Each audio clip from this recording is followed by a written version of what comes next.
नमस्कार प्रिय दर्शकों, आप सभी का हमारे YouTube चैनल पर हार्दिक स्वागत है। दोस्तों, आज है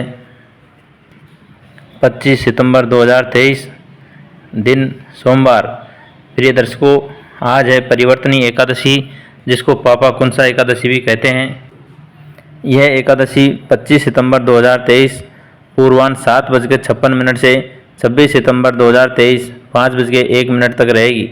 प्रिय दर्शकों, कहा जाता है कि एकादशी का व्रत भगवान श्री कृष्ण, भगवान श्री विष्णु भगवान को समर्पित होता है। जो भी दर्शक मित्रगण यदि सच्ची श्रद्धा से एकादशी का व्रत करते हैं और इन सभी एकादशियों का जो पुण्य क्रम होता है उसको किसी एक काम में यदि यूटिलाइज करते हैं तो उसको निश्चित सफलता मिलती है।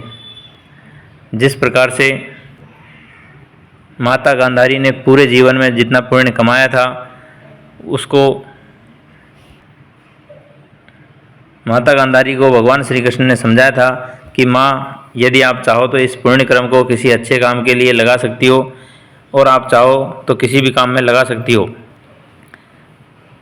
तो माँ गांधारी ने अपने पुत्र दुर्योधन की जान बचाने के लिए लगा दिया। लेकिन दोस्तों, कहते हैं कि जो होनी होती है उसको कोई टाल नहीं सकता है। माया से प्रेरित होकर के दुर्योधन ने केले के पत्ते लपेट लिए थे। उसी जगह पर माँ गांधारी का जो वरदान था, जो शक्ति थी, उसका असर नहीं हुआ और भीम ने उसकी जांघ तोड़ करके उसको पहुंचा दिया स्वर्गलोक। दोस्तों, इस प्रकार से किसी भी आप यत्न करते हैं और जतन करते हैं, व्रत करते हैं, तप करते हैं, तो उसका पाप संचित होता रहता है, पुण्य संचित होता है और उस पुण्य को आप किसी भी काम में लगा सकते हैं। परिवर्तनी एकादशी की कथा किस प्रकार से है, सबसे पहले किसने किया तथा इस व्रत को रखने की क्या विधान है।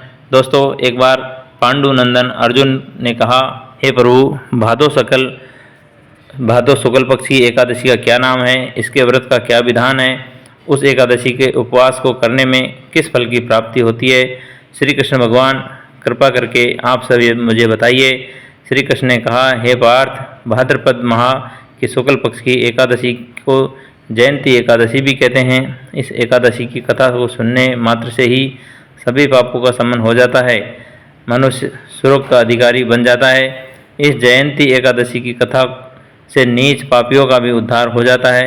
यदि कोई धर्मपरायण मनुष्य एकादशी के दिन मेरा पूजन करता है तो मैं उसको संसार की पूजा का फल देता हूँ। जो मनुष्य मेरी पूजा करता है उसे मेरे लोक की प्राप्ति होती है, इसमें तनिक भी संदेह नहीं है।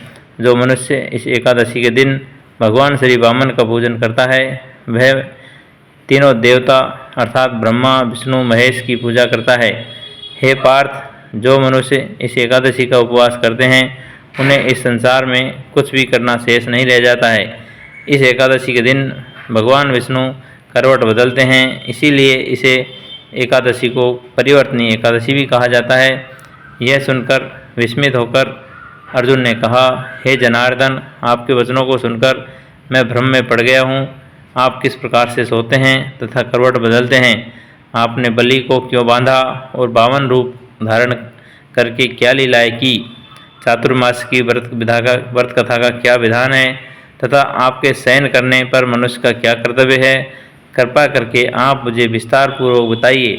भगवान श्री कृष्ण ने कहा, हे कुंती पुत्र अर्जुन, अब तुम समस्त पापों को शमन करने वाली इस कथा को ध्यानपूर्वक श्रवण करो। त्रेता युग में बलि नामक एक असुर था। वह अत्यंत भक्त, दानी, सत्यवादी तथा ब्राह्मणों की सेवा करने वाला था। वह सदा यज्ञ और तप किया करता था। अपनी इसी भक्ति के प्रभाव से वह स्वर्ग में देवेंद्र का स्थान पर राज्य करने लगा। देवराज इंद्र तथा अन्य देवता इस बात को सहन नहीं कर सके और भगवान श्री हरि के पास जाकर के प्रार्थना करने लगे। अंत में मैंने 52 रूप धारण किया और तेजस्वी ब्राह्मण बालक के रूप में राजा बलि पर विजय प्राप्त की। यह सुनकर अर्जुन ने कहा, हे लीलापति, आपके 52 रूप धारण करके उस बलि को किस प्रकार से जीता? कृपा करके आप सब यह मुझे विस्तार पूर्वक बताइए।